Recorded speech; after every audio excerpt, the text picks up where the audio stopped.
The Lions put out a graphic with some of the stuff that Jared Goff did this year in relation to Detroit Lions quarterbacks historically. Highest touchdown to interception ratio, lowest interception rate, and the highest single season passer rating. Tied in Lions history.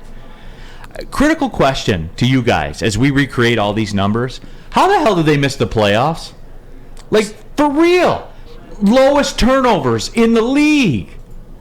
You do all this. If you have the fewest turnovers in the league and you go 5-1 in your division and your quarterback ties the QBR record for your franchise, you should be in the playoffs, right? We watched it. Well, tell him, Terry. Here's the most important thing you forgot.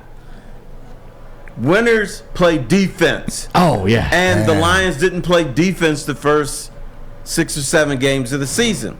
If you notice, this was critical.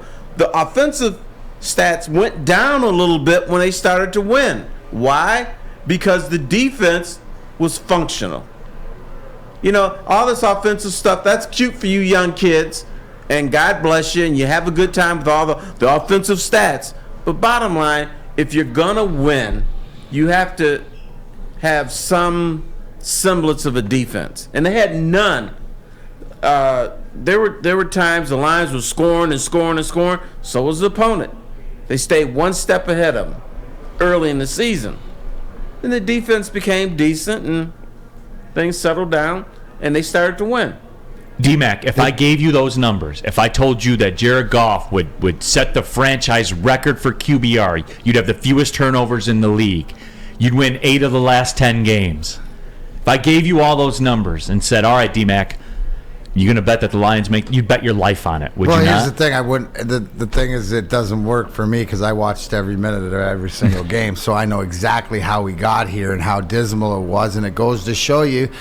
Do you remember we scored 40 points and lost to Seattle at home? You know how many times, like early in the year, this offense was clicking. The most poignant thing to that graphic, right, is we have Matt Stafford here that we were told, you know, was the greatest and all I was this. told. Right? No, exactly. When we watched, and that's the only reference we had. But when we look at it to the point, I immediately think the numbers, they don't lie. To answer your question, it shows you how bad the defense was before Aubrey Pleasant, before they just turned into a bend but don't break defense, right? That learned how to turn the ball over. And Jared Goff, his biggest, no matter what, take anything, is the fact that he held onto the ball.